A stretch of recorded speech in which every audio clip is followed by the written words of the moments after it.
हम सब जानते हैं प्रेगनेंसी में अम्नियोटिक फ्लूइड की वैल्यू कितना इम्पॉर्टेंट होता है। गर्भ में बच्चा जो है इसी अम्नियोटिक फ्लूइड में रह रहा होता है। बेसिकली एक पानी की थैली होती है जिसमें बच्चा रह रहा होता है। ये बच्चे को बहुत सारे इन्फेक्शन से प्रोटेक्ट करके रखता है। बच्चे को जीवित रखने में बेहद ज़्यादा ज़रूरी होता है। अब क्या होता है कि अम्नियोटिक फ्लूइड अगर कम हो जाता है तो इससे बहुत सारे प्रॉब्लम्स हो जाते हैं। बच्चे की जान पे बात आ जाती है, प्री मैच्योर डिलीवरी हो सकती है, और अगर ये अम्नियोटिक फ्लूइड प्रेगनेंसी के शुरुआती दिनों में हो गया तो मिसकैरेज होने के भी चांसेस बढ़ जाते हैं। ऐसे में ऐसा क्या करें कि आपकी बॉडी से, आपके पेट में मतलब जो अम्नियोटिक फ्लूइड है वो बिल्कुल भी कम ना हो। कैसे आपने इसका पता करना है और क्या क्या आपने सावधानियां रखनी है, क्या क्या कंज्यूम करना है सो दैट अम्नियोटिक फ्लूइड जो है वो अच्छे से बना रहे बच्चे को स्वस्थ रखने के लिए। चलिए आज इसी के बारे में हम बात करेंगे। मेरा नाम है दीक्षा और आप मुझे देख रहे हैं प्रेगनेंसी केयर इंडिया पर। सबसे पहले बात करते हैं अम्नियोटिक फ्लूइड के बारे में। तो ये बच्चे के चारों तरफ एक पानी जैसा होता है जो कि बच्चे को प्रोटेक्ट करता है। बच्चे के जब तक पूरा डेवलपमेंट नहीं हो जाता ये बच्चे को हर तरीके की चीज़ें प्रोवाइड कराता है। अब क्या होता है कि बहुत सारे कारण होते हैं जिसकी वजह से जो अम्नियोटिक फ्लूइड है वो समटाइम्स कम हो जाता है। क्या क्या कारण होते हैं? सबसे पहला कारण होता है कि अगर माँ पानी अच्छे से नहीं पी रही है और बाहर आना जाना बहुत ज़्यादा है, मतलब स्वेटिंग बहुत ज़्यादा हो रही है, वो यूरिन बहुत ज़्यादा जा रही है, लेकिन पानी का कंजम्पशन जो है वो बहुत ज़्यादा कम है, ऐसे में भी जो अम्नियोटिक फ्लूइड है वो कम हो जाता है। अगर प्लेसेंटा का जो पोजीशन है वो गलत है, ऐसे में भी अम्नियोटिक फ्लूइड कम हो जाता है। अगर बच्चे को गर्भ में यूटीआई हो जाता है तो भी जो अम्नियोटिक फ्लूइड है वो कम हो जाता है।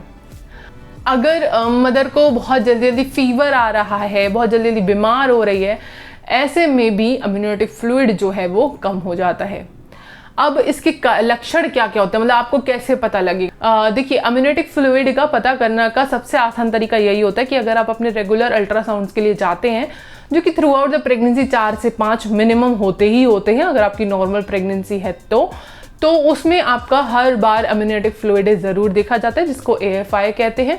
AFI जो होता है अम्नियोटिक फ्लूइड इंडेक्स होता है, इसका जो रेंज होता है दैट इज़ 8 to 18, 8 से 18 के बीच में होना चाहिए, 8 से 18 सेंटीमीटर के बीच में होना चाहिए। अगर आपका जो 8 के नीचे है या 8 के आसपास है तो डॉक्टर आपको खुद ही बोल देंगे, लेकिन आपका 12, 13, 15, 17 ऐसे कुछ रहेगा तो उसमें आपका जो अल्ट्रासाउंड का रिपोर्ट रहेगा उसमें AFI करके लिखा रहेगा, तो आप उसको देख सकते हैं, उससे आप पता कर सकते हैं कि आपकी बॉडी में अम्नियोटिक फ्लूइड कितना है। अब अम्नियोटिक फ्लूइड कम होता है ना, तो जो मैंने इनिशियली बताया कि बच्चे की जान पे आ जाती है, ये सब बहुत सारी चीज़ें कॉम्प्लिकेशंस होते हैं। और समटाइम्स डिलीवरी के समय भी अगर आपका अम्नियोटिक फ्लूइड कम हो जाता है तो भी C-सेक्शंस, इमरजेंसी C-सेक्शंस करने पड़ते हैं। नॉर्मल डिलीवरी होना बहुत ज़्यादा मुश्किल हो जाता है क्योंकि बॉडी में यानी कि अम्नियोटिक जो पानी की थैली है उसमें इतना पानी है ही नहीं कि नॉर्मल डिलीवरी होने में आसानी हो पाए, तो इसीलिए सिजेरियन भी करना पड़ता है। तो अब चलिए जानते हैं कि कैसे आप इस अम्नियोटिक फ्लूइड को बैलेंस कर सकते हैं, कैसे लेवल कर सकते हैं। सबसे पहली बात तो यही है, ये एक सिंपल पानी है, तो पानी का कंजम्पशन आपने अच्छे से करना है। अगर बहुत ज़्यादा गर्मी है, बहुत ज़्यादा स्वेटिंग आपको आती है, बहुत ज़्यादा आपका दिनचर्या जो है वो बहुत ज़्यादा एक्टिव है, तो आपने 10 ग्लास पानी ज़रूर पीना है, इसमें आप कॉम्प्रोमाइज़ नहीं कर सकते। ये प्लेन वाटर पी सकते हैं, आप फ्लेवर्ड पानी पी सकते हैं, आप नींबू पानी पी सकते हैं, आप पुदीने का पानी पी सकते हैं, आप ग्लूकोन डी पी सकते हैं, आप कोई फ्रूट जूस पी सकते हैं।